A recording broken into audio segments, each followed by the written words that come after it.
দেশ দুই ভাগে বিভক্ত হলো। এক ভাগ শেখ হাসিনার নেতৃত্বে জেনারেল এরশাদের পাতানো নির্বাচনে জড়িয়ে পড়ল, আরেক ভাগ বেগম খালেদা জিয়ার আহ্বানে এরশাদ পতন এবং পাতানো নির্বাচন বর্জন ও ঠেকানোর চেষ্টায় রত হলো। শেখ হাসিনা সর্বশক্তি দিয়ে আওয়ামী লীগের কর্মীদের নির্বাচনে ঝাঁপিয়ে পড়ার জোরদার আহ্বান জানালেন। তিনি বললেন, এই নির্বাচনের মাধ্যমেই আওয়ামী লীগকে পুনরায় ক্ষমতায় নিতে হবে এবং সামরিক শাসক এরশাদকে বিদায় করতে হবে।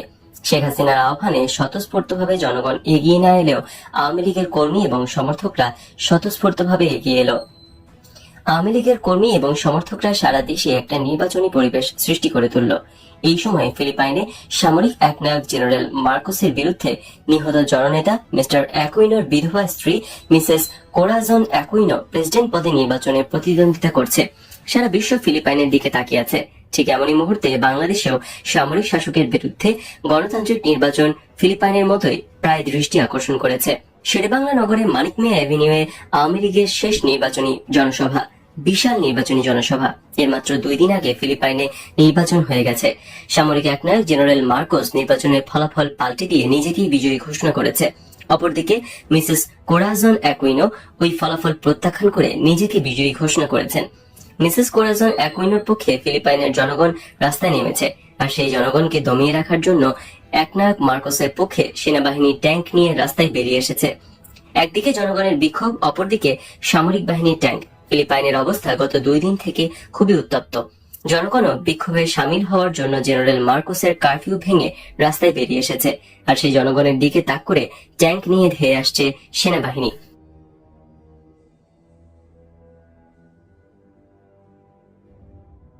ফিলিপাইনের দিকে সারা বিশ্বের দৃষ্টি যতখানি গভীর, বাংলাদেশের জনগণের দৃষ্টি তার চাইতে অনেক বেশি গভীর। ফিলিপাইনের মতো বাংলাদেশেও প্রায় একই ঘটনা, একই অবস্থা। জনগণ বনাম সামরিক বাহিনী, নির্বাচিত জনপ্রতিনিধি বনাম সামরিক একনায়ক। বাংলাদেশের জনগণ সজাগ ও তীক্ষ্ণ দৃষ্টি রেখেছে ফিলিপাইনের শেষ পরিণতির দিকে। ফিলিপাইনের উত্তাপ বাংলাদেশের জনগণের অনুভূতিতে লাগছে। এমনই মুহূর্তে শেখ হাসিনার আওয়ামী লীগের শেষ নির্বাচনী বিশাল জনসভা চলছে। হঠাৎ মঞ্চের নেতাদের বক্তৃতা বন্ধ করে মাইকে ঘোষণা করা হলো, ফিলিপাইনের একনায়ক জেনারেল মার্কোস দেশ থেকে পালিয়ে গিয়েছে। ঘোষণার সঙ্গে সঙ্গে বিদ্যুৎ গতিতে জনতা উল্লাসে ফেটে পড়ল। মনে হলো যেন বাংলাদেশ থেকে জেনারেল এরশাদ পালিয়ে গেছে এবং শেখ হাসিনা ক্ষমতায় এসেছেন। মঞ্চের নেতারা একে অপরকে বুকে জড়িয়ে ধরে কোলাকুলি করলেন। এই যেন পথের দিশা পাওয়া গেল। বাংলাদেশেও একই ঘটনার পুনরাবৃত্তি ঘটতে যাচ্ছে। 2 দিন পর বাংলাদেশে নির্বাচন হলো। জেনারেল এরশাদ জেনারেল মার্কোসের ন্যায় মিডিয়া কু করে ফলাফল পাল্টিয়ে নিজের দল জাতীয় পার্টিকে বিজয়ী ঘোষণা করলো। অপরদিকে শেখ হাসিনা এই ফলাফল প্রত্যাখ্যান করে ফিলিপাইনের মিসেস কোরাজন অ্যাকুইনোর মতো নিজেকে বিজয়ী ঘোষণা করলেন। জেনারেল এরশাদ পার্লামেন্ট অধিবেশন ডাকলো, শেখ হাসিনাও পাল্টা পার্লামেন্ট ডাকলেন। জেনারেল এরশাদের পার্লামেন্ট অধিবেশন শুরু হলো পার্লামেন্ট হাউসে, শেখ হাসিনার পার্লামেন্ট অধিবেশন শুরু হলো পার্লামেন্টের সিঁড়িতে। এইভাবে কয়েকদিন চলতে লাগলো। একদিন সন্ধ্যার পর গুলশানের ব্যবসায়ী এসআই চৌধুরী ধানমন্ডি 32 নম্বরে বঙ্গবন্ধু ভবনে 3টি মাইক্রোবাস নিয়ে এলেন।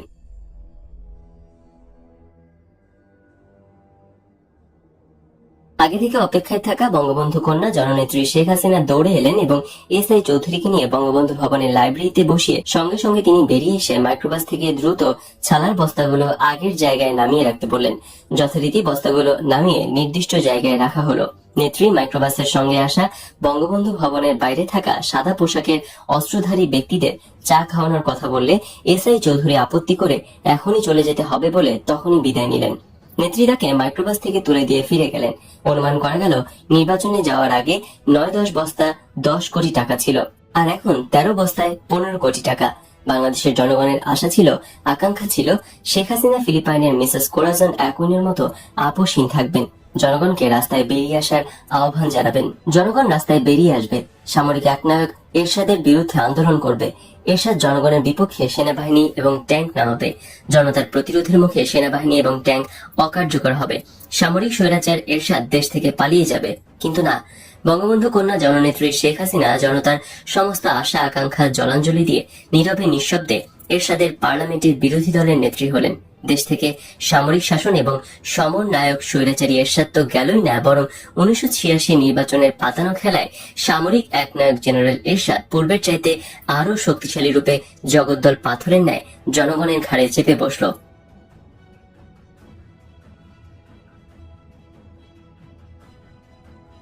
এরশাদের পার্লামেন্টের বিরোধী দলীয় নেত্রী জননেত্রী বঙ্গবন্ধু কন্যা শেখ হাসিনা তার নিশান পেট্রোল জিপের এক পাশে জাতীয় পতাকা, অন্য পাশে দলীয় পতাকা লাগিয়ে তার নিজ জন্মভূমি এবং পিত্রালয় টুঙ্গিপাড়ায় এলেন। পরদিন সকালবেলা গ্রামের এক জুনিয়র হাই স্কুলের শিক্ষকরা তার স্কুল পরিদর্শনের জন্য জননেত্রী শেখ হাসিনাকে আমন্ত্রণ জানালে তিনি আমন্ত্রণ গ্রহণ করেন। বিকেলে দলীয় নেত্রী শেখ হাসিনা উক্ত স্কুল পরিদর্শনে যান।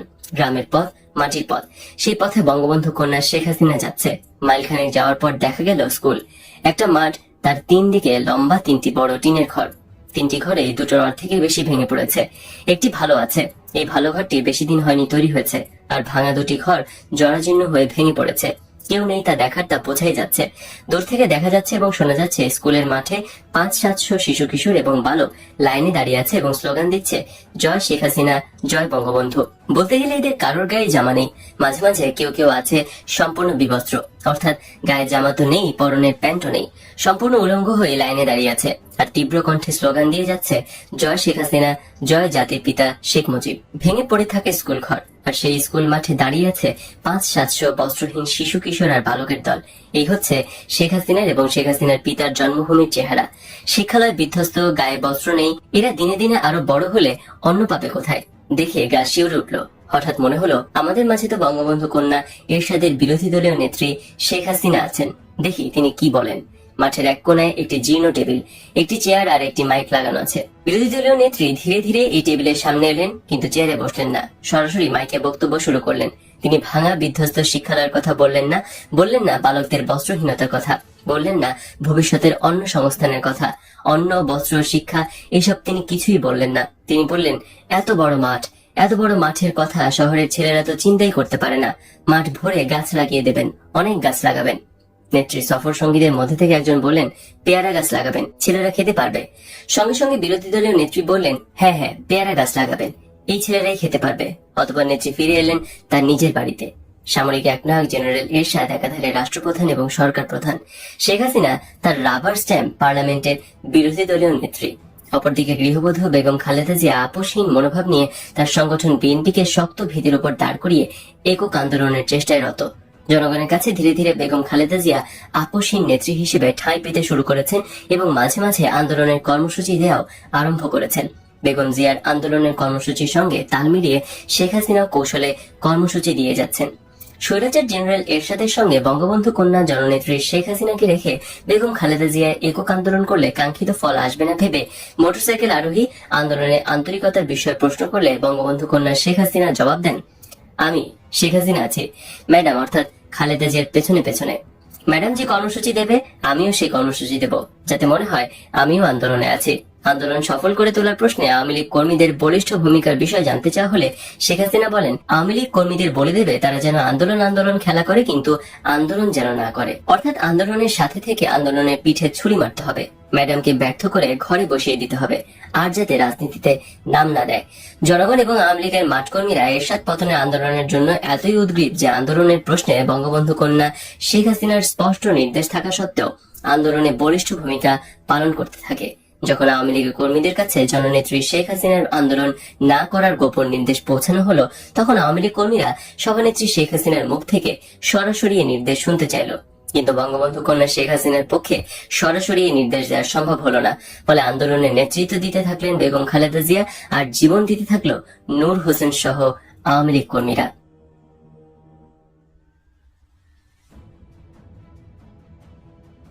1987 সালের 10 নভেম্বর ঢাকায় আওয়ামী যুবলীগ কর্মী নূর হোসেন বুকে স্বৈরাচার নিপাত যাক আর পিছে গণতন্ত্র মুক্তি পাক লিখে বিক্ষোভ মিছিল করার সময় পুলিশের গুলিতে নিহত হলে দেশি বিদেশি বিশেষ করে বহির্বিশ্বের প্রচার মাধ্যম তা ফলাও করে প্রচার করে। ফলে সামরিক একনায়ক হোসেন মোহাম্মদ এরশাদ খুবই অসন্তুষ্ট এবং রাগান্বিত হন। আওয়ামী লীগের কর্মীদের আন্দোলনে বলিষ্ঠ ভূমিকা থাকায় এরশাদ মনে করেন, অর্থাৎ ভুল বোঝেন যে শেখ হাসিনা তলে তলে কর্মীদের এরশাদের বিরুদ্ধে লেলিয়ে দিচ্ছেন। এরশাদ এই বলে মন্তব্য করেন যে আমার খাবে, আমার পড়বে, আবার আমার সাথেই গাদ্দারি। শেখ হাসিনা গাদ্দারি করবে, আমার সাথে বেইমানি করবে, নাফরমানি করবে। এরশাদ শেখ হাসিনাকে বিরোধী দলের নেত্রী বানিয়ে মর্যাদা দিয়েছে, মন্ত্রীর চাইতে বেশি সুযোগ সুবিধা দিচ্ছে, দেশ চালানো থেকে শুরু করে সবকিছুতে ভাগাভাগি করেছি। তাহলে আর তলে তলে আমার সাথে গাদ্দারি, নাফরমানি? আমি এরশাদ আর শেখ হাসিনাকে কোনো ভাগ দেব না, বিরোধী দলের নেত্রীও রাখবো না। জননেত্রী বঙ্গবন্ধু কন্যা বিরোধী দলীয় নেত্রী শেখ হাসিনা ব্যবসায়ী এসআই চৌধুরী এবং ডিজিএফআই মাহমুদুল হাসানের মাধ্যমে এরশাদকে আন্দোলনে তার অনাগ্রহ, অনিচ্ছা এবং আন্দোলনের নামে আন্দোলনের সাথে সম্পৃক্ত থেকে পেছন থেকে ছুরি মেরে আন্দোলনকে ভণ্ডুল করে দেওয়ার চেষ্টার বিষয়টি অনেক বোঝাবার চেষ্টা করেছেন। কিন্তু এরশাদ নাছোড়বান্দা। তার এক কথা, আন্দোলনের নামে পেছন থেকে আন্দোলনকে ছুরি মারতে হবে না। আন্দোলনের বিরুদ্ধে আমাকে প্রকাশ্যে সরাসরি সমর্থন দিতে হবে, নইলে আমি শেখ হাসিনাকেও বিরোধী দলীয় নেত্রী রাখবো না। বিরোধী দলীয় নেত্রী থাকতে হলে এবং মন্ত্রীর মর্যাদা সহ অন্যান্য সকল প্রকার সুযোগ সুবিধা পেতে হলে তাকে কোনো প্রকার রাগ ঢাক না করে ঢালাওভাবে সমর্থন করতে হবে। শেখ হাসিনা কৌশলগত কারণে প্রকাশ্যে সরাসরি ঢালাওভাবে জেনারেল এরশাদকে সমর্থন করতে অক্ষমতা প্রকাশ করলে অবশেষে এরশাদ 1988 সালে মাত্র 2 বছর আগে গড়া তার নীল নকশার পার্লামেন্ট ভেঙে দেয় এবং নতুন করে দ্বিতীয়বার তার নীল নকশার পার্লামেন্ট নির্বাচন দিয়ে জাসদের আসম রব, যিনি বর্তমানে শেখ হাসিনার মন্ত্রী, তাকে পার্লামেন্টে বিরোধী দলের নেতা করেন। জনতা স্বৈরাচারী এরশাদ বিরোধী আন্দোলনে সর্বোচ্চ ত্যাগ স্বীকারে প্রস্তুত হয় এবং বেগম জিয়া ভেতরে ভেতরে জনতার মাঝে আপোষহীন নেত্রীরূপে প্রতিষ্ঠিত হন। অবস্থা বেগতিক দেখে শেখ হাসিনার বেগম খালেদা জিয়ার আন্দোলনের সাথে পুরোপুরি সম্পৃক্ত হওয়া ছাড়া কোনো গত্যন্তর থাকে না। আগে থেকেই আওয়ামী লীগের মাঠকর্মীরা এরশাদ হটাও আন্দোলনে তাদের বলিষ্ঠ ভূমিকা বজায় রেখেছে। এখন শেখ হাসিনা বাধ্য হয়ে আন্দোলনে আসায় আন্দোলন আরো বেগবান হয়েছে। জননেত্রী শেখ হাসিনা এবং দেশনেত্রী খালেদা জিয়া দুই নেত্রীর আন্দোলন প্রসঙ্গে বৈঠক হলো। আন্দোলন তুঙ্গে উঠল। দুর্বার গণ আন্দোলন চলতে থাকলো। স্বৈরাচারী সামরিক একনায়ক জেনারেল এরশাদ কারফিউ জারি করলো। সেনাবাহিনীকে জনগণের বিপক্ষে রাস্তায় নামালো, কিন্তু জনগণকে দমানো গেল না। জনগণ ইস্পাত দৃঢ় ঐক্য গড়ে জেনারেল এরশাদের কারফিউ ভেঙে দিল। সেনাবাহিনীর সঙ্গে সংঘর্ষ শুরু করলো। সারা দেশে স্ফুলিঙ্গের মতো আন্দোলনের আগুন ছড়িয়ে পড়ল। ছাত্র, যুবক আর জনতার আন্দোলনের মুখে বিশ্ব বেহায়া স্বৈরাচারী এরশাদের সকল কূটকৌশল আর শক্তি পরাস্ত হতে লাগলো। জেনারেল এরশাদ ছাত্র নেতাদের ক্রয় করার জন্য শত কোটি টাকা খরচ করলো এবং জেলখানা থেকে দাগী অপরাধীদের ছাড়িয়ে এনে কোটি কোটি টাকা আর অস্ত্র দিয়ে আন্দোলনে দমানোর ব্যবস্থা করলো। এই দাগী অপরাধীরাই 1990 সালের 27 নভেম্বর তারিখে ঢাকা বিশ্ববিদ্যালয়ের লাইব্রেরি পূর্ব দক্ষিণ কোণার দূর থেকে গুলি করে ডক্টর মিলনকে হত্যা করলো। ডক্টর মিলন নিহত হওয়ার সঙ্গে সঙ্গে ছাত্র জনতার আন্দোলন দাবানলের রূপ নিল। আন্দোলন নতুন মোড় নিল, ঠিক যেমন 1969-এর আসাদ হত্যার পর হয়েছিল। অনির্দিষ্টকালের হরতাল, অনির্দিষ্টকালের কারফিউতে দেশের সমস্ত কিছু অচল। চলছিল শুধু পিকেটিং, মিছিল, টিয়ার গ্যাস আর গুলি।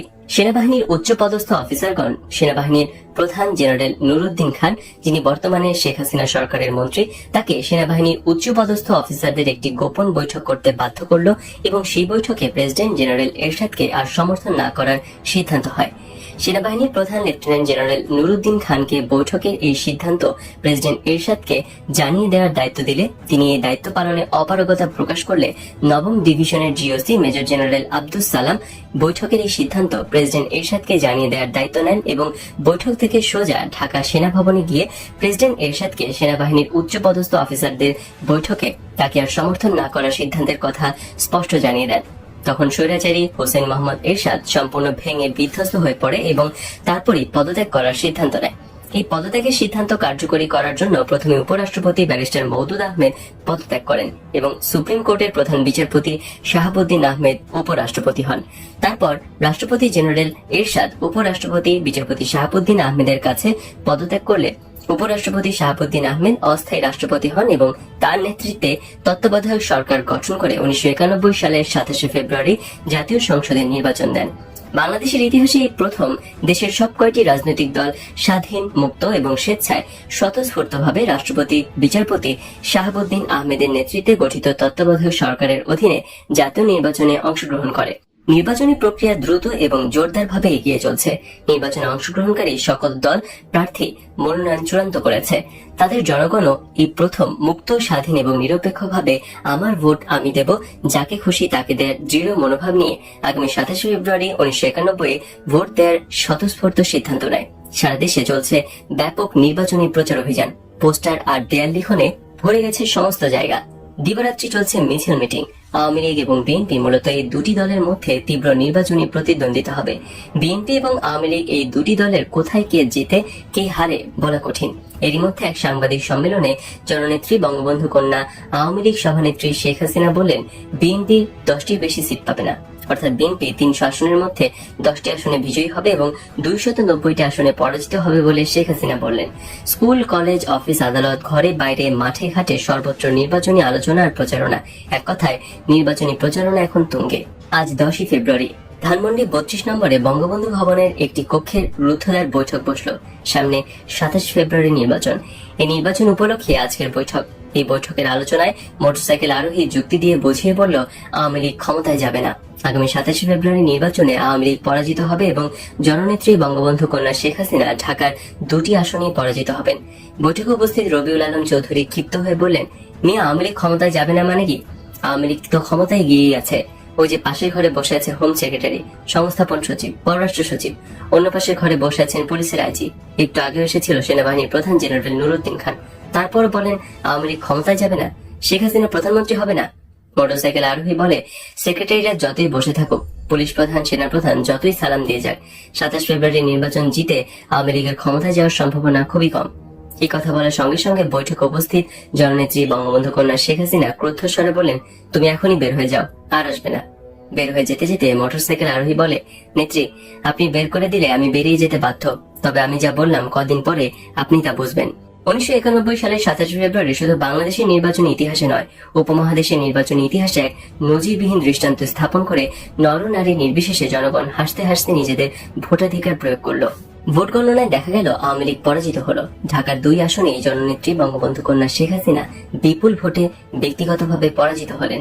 বেগম খালেদা জিয়া এবং তার দল বিএনপি নির্বাচনে বিজয়ী হলো। জননেত্রী বঙ্গবন্ধু কন্যা শেখ হাসিনা নির্বাচনী ফলাফল প্রত্যাখ্যান করে বললেন, ভোটে সূক্ষ্ম কারচুপি হয়েছে, আর সূক্ষ্ম কারচুপির মাধ্যমে তাকে পরাজিত করা হয়েছে। আমি এর ফলাফল মানি না এবং বেগম জিয়া সরকার গঠন করলে আমি 1 মিনিটও খালেদা জিয়াকে সুস্থ থাকতে দেব না। হঠাৎ জননেত্রী শেখ হাসিনা সাংবাদিকদের কাছে ঘোষণা করলেন তিনি আওয়ামী লীগের সভানেত্রীর পদ থেকে পদত্যাগ করেছেন। সংশ্লিষ্ট সকল মহলে এই পদত্যাগের ঘটনা আলোড়ন সৃষ্টি করলো। আওয়ামী লীগের কেন্দ্রীয় কমিটির নেতারা তো হতবাক কেন্দ্রীয় অফিস নির্বাহীরা। বলা নেই কওয়া নেই, দলের সভানেত্রী শেখ হাসিনা ঘোষণা করলেন তিনি পদত্যাগ করেছেন। কিন্তু শেখ হাসিনা পদত্যাগ করলেন কার কাছে? কোথায় তার পদত্যাগপত্র? দলের কেন্দ্রীয় নির্বাহী কমিটির মিটিং এও তিনি পদত্যাগ করলেন না। তাহলে তিনি পদত্যাগ করলেন কোথায় এবং কার কাছে? তিনি পদত্যাগ করেছেন বলে সাংবাদিকদের কাছে ঘোষণাই বা করলেন কিভাবে? সভানেত্রী শেখ হাসিনার এই পদত্যাগের বিষয় নিয়ে দলের ভেতরে এবং বাইরে চলছে জল্পনা কল্পনা। কেউ বলছেন না, তিনি পদত্যাগ করেননি, কেউ বলছেন না, তিনি স্বয়ং পদত্যাগ করেছেন বলেই ঘোষণা দিয়েছেন। এদিকে বঙ্গবন্ধু কন্যা সভানেত্রী শেখ হাসিনা তার পদত্যাগ প্রত্যাহার করার দাবিতে ছাত্রলীগ এবং যুবলীগ কর্মীদের ব্যাপক মিছিল, মিটিং এবং আমরণ অনশন করার নির্দেশ দেন। কিন্তু জননেত্রী বঙ্গবন্ধু কন্যা শেখ হাসিনার এই নির্দেশে যুবলীগ, ছাত্রলীগ কর্মীরা তেমন সাড়া না দিলে এবং পত্রপত্রিকা পদত্যাগ নাটক নিয়ে হইচই শুরু করলে দলের সভানেত্রী শেখ হাসিনা দলের সম্পাদিকা সাজিদা চৌধুরীকে, যিনি বর্তমানে শেখ হাসিনা মন্ত্রিসভার বন এবং পরিবেশ মন্ত্রী ছিলেন, সভানেত্রীর পদত্যাগপত্র ছিঁড়ে ফেলেছেন বলে ঘোষণা দেওয়ার জন্য যারপন্যায় অনুরোধ করেন।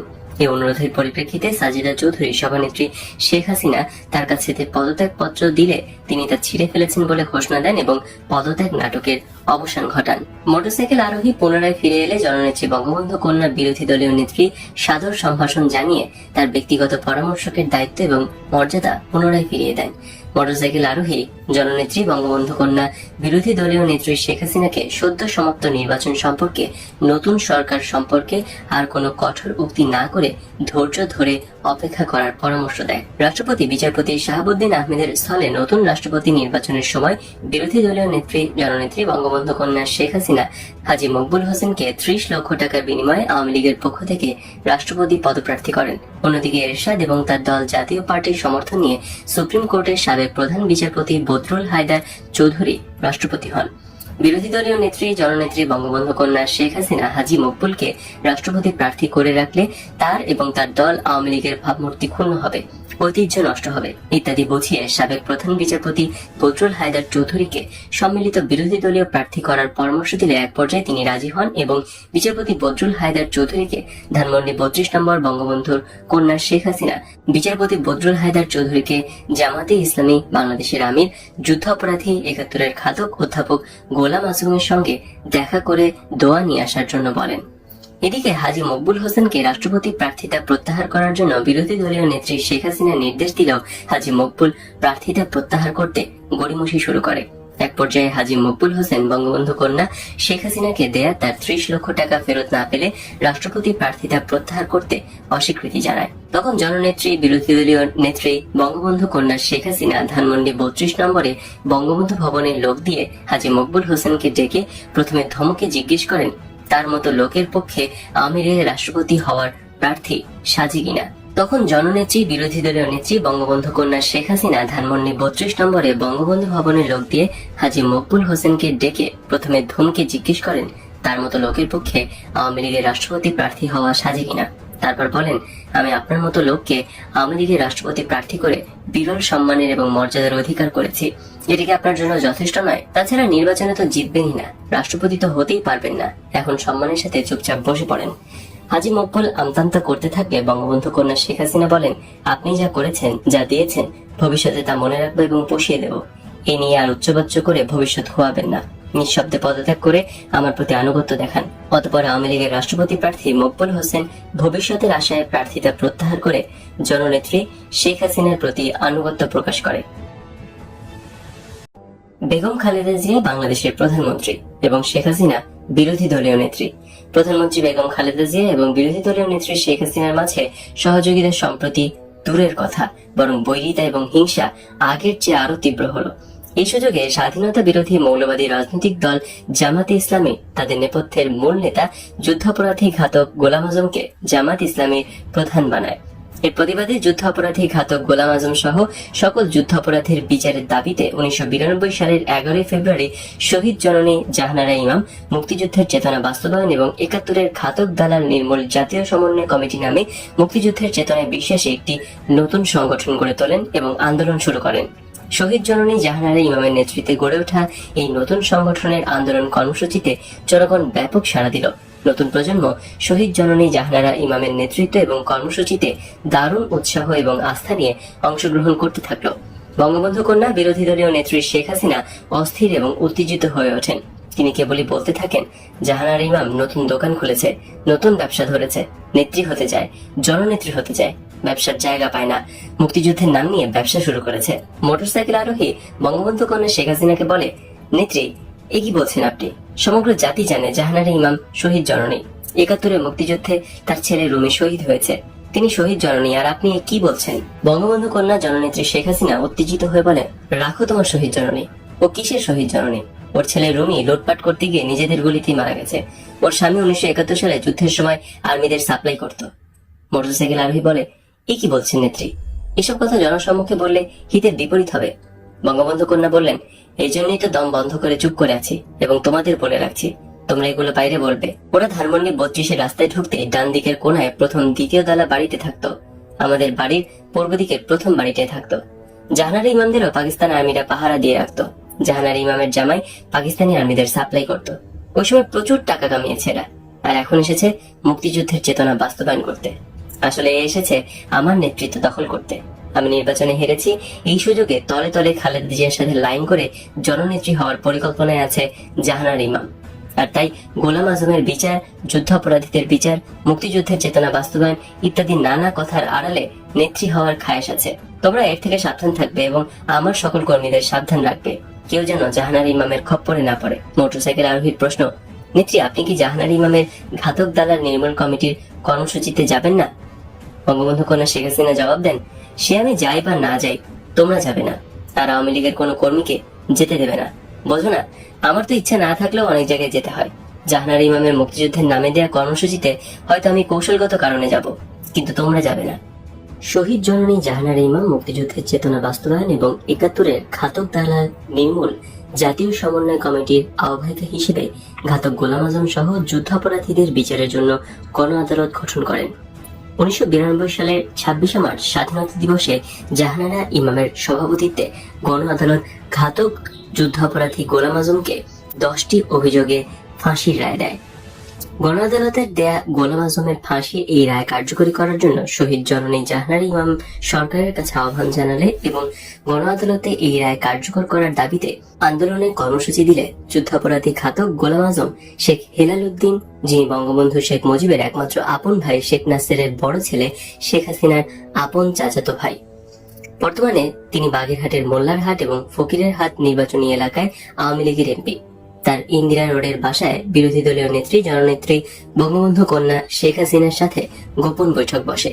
এই বৈঠকে সিদ্ধান্ত হয় ঘাতক গোলাম আজম এবং তার দল জামাতে ইসলামী আর বিএনপির লেজুর বৃত্তি না করে শেখ হাসিনা এবং আওয়ামী লীগকে সর্বোচ্চভাবে সমর্থন ও সাহায্য সহযোগিতা করবে এবং শেখ হাসিনার নেতৃত্বে আওয়ামী লীগের সাথে মিলে খালেদা জিয়া ও বিএনপি সরকার পতনের আন্দোলন করবে। বিনিময়ে জননেত্রী বঙ্গবন্ধু কন্যা শেখ হাসিনা যুদ্ধ অপরাধী ঘাতক গোলাম আজমের ফাঁসি কার্যকর করার দাবিতে শহীদ জননী জাহানারা ইমামের নেতৃত্বে গড়ে ওঠা গণ আন্দোলন এবং গণ আদালত নস্যাৎ করে বানচাল করার দায়িত্ব নেন। সে থেকে ঘাতক গোলাম আজম আর বঙ্গবন্ধু কন্যা শেখ হাসিনার মাঝে গড়ে ওঠে গোপন নিবিড় ঐক্য ও সম্পর্ক। 1992 সালের ডিসেম্বর মাসের প্রথম সপ্তাহ বাংলাদেশের প্রধানমন্ত্রী বেগম খালেদা জিয়া সার্কের চেয়ারম্যান। সার্কভুক্ত 7টি রাষ্ট্রের শীর্ষ সম্মেলন ঢাকায় জাতির শীর্ষ সম্মেলনের দিনক্ষণ স্থান নির্ধারণ করা হয়েছে। সার্কের চেয়ারপারসন হিসেবে খালেদা জিয়া শীর্ষ সম্মেলন উদ্বোধন করবেন। শীর্ষ সম্মেলন উপলক্ষে কোন কোন রাষ্ট্রের সরকার প্রধানও আসতে শুরু করেছে। ভারতের প্রধানমন্ত্রী নরসিমহা রাও এখনো ঢাকায় পৌঁছাননি। এর মধ্যে ভারতে বাবরি মসজিদকে কেন্দ্র করে সাম্প্রদায়িক দাঙ্গা বা হিন্দু মুসলিম রায়ট শুরু হলো। সঙ্গে সঙ্গে বিরোধী দলীয় নেত্রী আওয়ামী লীগ সভানেত্রী শেখ হাসিনা জরুরি ভিত্তিতে মোটরসাইকেল আরোহীকে ডাকলেন। মোটরসাইকেল আরোহী 29 নং মিন্টো রোডে বিরোধী দলীয় নেত্রী শেখ হাসিনার বাসায় উপস্থিত হলে বাবুর্চি বিমল দৌড়ে এসে খবর দেয় যে আম্মা আপনাকে এখনই ধানমন্ডি 32-এ বঙ্গবন্ধু ভবনে যেতে বলেছেন। মোটরসাইকেল আরোহী 32-এ পৌঁছালে সঙ্গে সঙ্গে জননেত্রী শেখ হাসিনা তাকে বঙ্গবন্ধু ভবনের লাইব্রেরি রুমে ডেকে বলেন, সারা দেশে হিন্দু মুসলিম রায়ট লাগিয়ে দাও। মোটরসাইকেল আরোহী বলে, এটা ঠিক হবে না। নেত্রী বলেন, ঠিক তোমার ভাবতে হবে না, রায়ট লাগাতে বলেছি, তুমি লাগাও। মোটরসাইকেল আরোহী বলে, আপনি এটা বলেন কি? আমি আরো রাত দিন পরিশ্রম করে পাড়া মহল্লার যুবকদের সতর্ক করে রেখেছি যাতে হিন্দুদের উপর কোনো প্রকার আক্রমণ না হয়, আর আপনি বলছেন রায়ট লাগিয়ে দিতে? নেত্রী বললেন, হ্যাঁ আমি বলছি, তুমি রায়ট লাগাও। মোটরসাইকেল আরোহী বলে, না নেত্রী, এটা নীতি বিরুদ্ধ কাজ। নেত্রী রাগান্বিত হয়ে বলেন, রাখো তোমার নীতিফিতি, আমি যা বলেছি তাই করো। আমি তোমার নেত্রী না তুমি আমার নেতা। আমাকে যদি নেত্রী মনে করো তাহলে আমি যা বলবো তাই করতে হবে। মোটরসাইকেল আরোহী বলে, আপনি তো আমাদের নেত্রী, আপনি যা বলবেন তাই শিরোধার্য। তবে হিন্দুদের উপর আক্রমণ করলে হিন্দুরা আর এদেশে থাকবে না, সবাই চলে যাবে। আর হিন্দুরা তো আমাদেরই লোক, আমাদেরই রিজার্ভ ভোটার। নেত্রী বলেন, রাখো, যাবে কোথায়? যাবার জায়গা নেই, তুমি রায়ট লাগাও। মোটরসাইকেল আরোহী বলে, হিন্দুরা ভারত চলে গেলে ভারত থেকে যে মুসলমান আসবে সেই মুসলমানের সবাই হবে ধানের শীষ মানে বিএনপি। এটা ভেবে দেখেছেন নেত্রী? নেত্রী বলেন, আরে বোকা, সার্ক সম্মেলন পণ্ড করতে হবে না, কয়েকদিন পরেই সার্ক সম্মেলন। খালেদা জিয়ার সার্ক সম্মেলন উদ্বোধন করবে। ইন্ডিয়ার প্রাইম মিনিস্টার নরসিমহা রাও এখানে আসে নাই। এটাই সুযোগ, এখনই রায়ট লাগিয়ে দিলে সার্ক সম্মেলন পণ্ড হয়ে যাবে। তাছাড়া জাহানারা ইমাম যেভাবে জনপ্রিয় হয়ে উঠেছে তাকেও তো সাইজ করতে হবে। জাহানারা ইমাম আমার নেতৃত্বের প্রতি হুমকি। যেভাবে সে দিনকে দিন মুক্তিযুদ্ধের ধারক বাহক হয়ে যাচ্ছে তা ভয়ের ব্যাপার হয়ে দাঁড়িয়েছে। তাকে আর ছাড় দেওয়া যায় না। এই সুযোগেই জাহানারা ইমামকে জনগণ থেকে বিচ্ছিন্ন করে ফেলতে হবে। এক ঢিলে দুই পাখি, সার্ক সম্মেলন পণ্ড, জাহানারা ইমাম সাইজ। তুমি রায়ট লাগাও, হিন্দুদের উপর হামলা করো। এদেশের সকল হিন্দুরাই এখন জাহানারা ইমামের পেছনে চলে গেছে। ঢাকায় রায়ট বা হিন্দু মুসলিম দাঙ্গা লাগানোর দায়িত্ব দেওয়া হলো মোটরসাইকেল আরোহীকে এবং সিদ্ধান্ত হলো 29 মিন্টো রোডে বিরোধী দলীয় নেত্রীর বাসার এবং ধানমন্ডি 32 নম্বরে বঙ্গবন্ধু ভবনে টেলিফোন ব্যবহার না করে বঙ্গবন্ধু কন্যা শেখ হাসিনার চাচাতো চাচা বঙ্গবন্ধু ট্রাস্টের মহাসচিব শেখ হাফিজুর রহমানের বাসার টেলিফোন থেকে ঢাকার বাইরের জেলাগুলোকে হিন্দু মুসলমান রায়ট লাগানোর নির্দেশ দেওয়া হবে। খালেদা জিয়া সরকার যাতে বঙ্গবন্ধু কন্যা শেখ হাসিনা কর্তৃক রায়ট লাগানোর পরিকল্পনা টের না পায় সেজন্য এই সতর্কতা। বিরোধী দলীয় নেত্রী বঙ্গবন্ধু কন্যা শেখ হাসিনার পরিকল্পনা এবং সিদ্ধান্ত অনুযায়ী দ্রুত গতিতে হিন্দু মুসলমান রায়ট লাগানোর জন্য সারা ঢাকা শহরের সকল গুন্ডা, বদমাইশ এবং সন্ত্রাসীর হাতে নগদ 5 লক্ষ টাকা তুলে দেওয়া হলো। বঙ্গবন্ধু কন্যা শেখ হাসিনার কর্মসূচি বাস্তবায়িত করার জন্য প্রথমেই যাওয়া হলো ঢাকা বিশ্ববিদ্যালয়ের জগন্নাথ হলের পূর্ব পাশে অবস্থিত শিববাড়ি মন্দিরে। সেখানে দেখা গেল লুটেরা সুযোগ সন্ধানীদের জটলা। এই জটলাকারী লুটেরা সুযোগ সন্ধানীদের হাতে সংগোপনে একাধিক 100 টাকার করকরে নোট গুঁজে দিয়ে বলল, ভারতে মুসলমানদের খুন করা হচ্ছে, মুসলমান নারীদের ইজ্জত আর ধন সম্পদ লুট করে নেওয়া হচ্ছে, আর আমরা বাংলাদেশের মুসলমান চুপচাপ চেয়ে চেয়ে দেখছি শুনছি। যান, শুরু করেন, নেন, লুট করে নেন। বলার সঙ্গে সঙ্গে সুযোগ সন্ধানী লুটেরা হই হই করে মহা উৎসবে শিববাড়ি মন্দিরে লুটপাট শুরু করে দিল। সেখান থেকে চলে আসা হলো ঢাকেশ্বরী মন্দিরে। এখানেও উৎসব সুযোগ সন্ধানী লুটেরার জটলা। এখানেও নগদ টাকা আর একই কায়দায় বক্তৃতা এবং ঢাকেশ্বরী মন্দির লুট। এরপর এলো রামকৃষ্ণ মিশন। নগদ অর্থ আর বক্তৃতায় কাজ হলো। রামকৃষ্ণ মিশনে লুটপাট শুরু হলো। তারপর যাওয়া হলো পুরান ঢাকার তাঁতিবাজার, শাঁখারীপট্টি, বাংলা বাজার, মালাকাটোলা, মিল ব্যারাক, গোসাইবাড়ি, নারিন্দা, টিকাটুলি, ইসলামপুর ইত্যাদি জায়গায়। কিন্তু না, এটা পুরান ঢাকা। এখানে সবাই পরিচিত। এখানে বক্তৃতা করা যাবে না। এখানে শুধু টাকার উপর দিয়ে কাজ চালিয়ে যেতে হবে। বিভিন্ন মাস্তান, সন্ত্রাসী এবং নেশাখোর গ্রুপকে প্রচুর টাকা দেওয়া হলো। টাকায় কথা বলল। পুরাতন ঢাকার হিন্দুদের মোকাম ব্যবসা প্রতিষ্ঠান, বাড়িঘর লুটপাট আরম্ভ হলো। ঘন্টা ৩-৪ পর ধানমন্ডি ৩২ নম্বরে বঙ্গবন্ধু ভবনে বিরোধী দলীয় নেত্রী বঙ্গবন্ধু কন্যা শেখ হাসিনাকে সারা শহরে হিন্দু সাম্প্রদায়িক দাঙ্গা বা রায়ট লাগিয়ে দেওয়ার সফল সংবাদ দিলে তিনি বেজায় খুশিতে আপ্লুত হয়ে বলে ওঠেন, এই তো কাজের ছেলে, তুমি না হলে কি হয়, তাই তো আমি তোমাকে খুঁজি। সামনের নির্বাচনে আমি তোমাকে মকসুদপুর থেকে এমপি বানাবো। সারা দেশে হিন্দু মুসলমান রায়ট শুরু হলো। ভারতের প্রধানমন্ত্রী নরসিমহা রাও ঢাকায় এলেন না। সার্ক সম্মেলন পণ্ড হলো।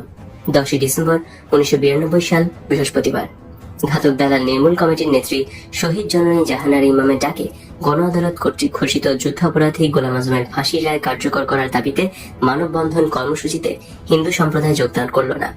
মাত্র কয়েকদিন আগে ঘটে যাওয়া হিন্দু মুসলমান রায়টের কারণে যুদ্ধাপরাধী ঘাতক গোলাম আজমের ফাঁসির দাবিতে মানববন্ধন কর্মসূচিতে হিন্দু সম্প্রদায় যোগদান করবে না, এটা নিশ্চিত ছিল। আর সে কারণেই ঘাতক দালাল নির্মূল এবং মুক্তিযুদ্ধের চেতনা বাস্তবায়ন কমিটির নেত্রী শহীদ জননী জাহানারা ইমাম আগে থেকেই আমরা যারা মুক্তিযোদ্ধা আমাদের সাথে ঘনিষ্ঠ যোগাযোগ করে বন্ধু বান্ধব পরিবার পরিজন নিয়ে 10 ডিসেম্বর মানববন্ধন কর্মসূচিতে যোগদান করার আহ্বান জানান। একজন মুক্তিযোদ্ধা হিসেবে শহীদ জননীর আহ্বানে সাড়া না দিয়ে পারেনি। তাছাড়া হিন্দু মুসলিম সাম্প্রদায়িক দাঙ্গা সৃষ্টি করে আমাকে মর্মে মর্মে আঘাত করছিল। এই জন্য বঙ্গবন্ধু কন্যা শেখ হাসিনাকে না জানিয়ে আমার একমাত্র শিশু কন্যা স্বর্ণলতা এবং প্রিয়তমা স্ত্রী ময়নাকে সঙ্গে নিয়ে মানববন্ধন কর্মসূচিতে অংশগ্রহণ করি। মানববন্ধন কর্মসূচির পরের দিন 11 ডিসেম্বর 1992 শুক্রবার দৈনিক ভোরের কাগজ এবং দৈনিক আজকের কাগজের প্রথম পাতায় বড় করে আমার কন্যা এবং আমার স্ত্রীর ছবি ছেপে লিড নিউজ করে। ভোরের কাগজ এবং আজকের কাগজের এই ছবি দেখে বঙ্গবন্ধু কন্যা শেখ হাসিনা ভীষণ রেগে যান এবং টেলিফোনের মাধ্যমে আমাকে জরুরি তলব করেন। সকাল 10টা নাগাদ 29 মিন্টু রোডে বিরোধী দলীয় নেত্রী শেখ হাসিনার বাসভবনে পৌঁছে কাঠের সিঁড়ি দিয়ে দোতলার বেলকনিতে উঠে দেখি তিনি গম্ভীর হয়ে বেতের চেয়ারে বসে আছেন। আমাকে দেখি ভোরের কাগজ এবং আজকের কাগজ পত্রিকা দুটি আমার দিকে ছুড়ে মেরে উত্তেজিত হয়ে বললেন, এই তোমাদের বিশ্বাস, মুখে এক কথা আর কাজে এক। পত্রিকা দুটো হাতে নিলাম এবং এই প্রথম সপরিবারে পত্রিকায় নিজেদের ছবি দেখে বুঝে ফেললাম ঘটনা অনেক খারাপ। আজ কপালে অনেক খারাপই আছে। বঙ্গবন্ধু কন্যা জননেত্রী শেখ হাসিনা বলতে লাগলেন, নেতৃত্বের প্রতি এই তোমাদের আস্থা, এই বিশ্বাস, এই আনুগত্য